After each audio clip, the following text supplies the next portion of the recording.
Hello friends, बरायबाय Bodo Job Info official YouTube channel big update नोंथांमोननि final result दिनै मोनसिगोन Assam Forest नि AfPf Constable and बेनिफ्राय guard Excise jail welder आरो लोगोसे नोंथांमोननि driver post forest नि so finally official notification release खालामबाय so नोंथांमोननि result दिनै release जागोन आरो admit नोंथांमोना download खालामनो हासिगोन थाबैनो आरो नोंथांमोननि exam date ओंखारबाय बेनो जाबाय नोंथांमोना exam होनांसिगोन बेनो जाबाय 9 एप्रिलाव 10 AM निफ्राय जासिगोन written exam combined exam जागोन मोनसेल exam जागोन बेनिफ्राय नोंथांमोना डिटेल्सखौ मोनलांबाय थागोन थाबैनो एडमिट नोंथांमोना डाउनलोड खालामनो हासिगोन आरो बे पोस्टआ जाबाय फार्स्टआवनो दङ नोंथांमोननि कनस्टेबल बे जाबाय नोंथांमोननि DCGD नि आन्डाराव एन्ड बेनिफ्राय मोनसे जाबाय फरेस्टार नोंथांमोननि गार्ड आरो लोगोसे AfPf कनस्टेबल आरो ड्राइभार बे मोनब्रै पोस्टनि एडमिट नोंथांमोना दिनै मोनसिगोन माने काट अफ मोनसिगोन एन्ड बेनिफ्राय हाबिलदार पोस्टआबो मोनसिगोन बेनिफ्राय एक्साइजनि मोनगोन जेल वार्डारनि मोनगोन टेलर मोनगोन ड्रेसार मोनगोन स' नोंथांमोननि फाइनाल रिजाल्ट दिनै 5 PM आव मोनसिगोन बेनो जाबाय नोंथांमोननि रिजाल्ट ओके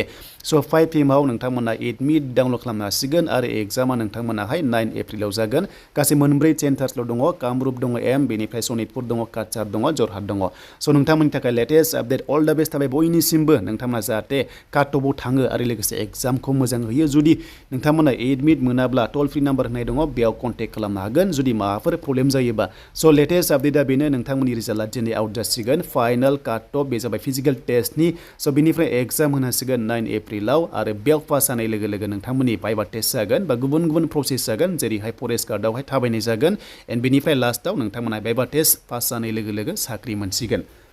दा लोगोफोर आं नोंथांमोननो मोनसे बाथ्रा होदोंमोन एप्रिलनि बैसागुनि सिगां रिजाल्ट मोनगोन होननानै दा फाइनालि दिनै 1 एप्रिलावनो स' नोंथांमोना मोनसिगोन बेनो जाबाय आसाम पुलिसनिफ्राय रिजाल्टसखौहाय स' अल द बेस्ट बयनिसिमबो हानायसेबां share like comments and subscribe खालामदो बड' जब इनफो इउटुब चेनेलाव आरो बेफोरबायदि गोदान गोदान जब फैबाय थागोन जुदि काट अफ थालाङोबाबो नोंथांमोना नेक्स्ट लेभेलाव भेकेन्सि फैगोन कमान्ड' एबा EBUB कनस्टेबल स' बेनोमोन लोगोफोर लेटेस्ट आपडेट नोंथांमोननि फाइनाल रिजाल्ट दिनै मोननाय जासिगोन आसाम फरेस्टआव आसाम पुलिसाव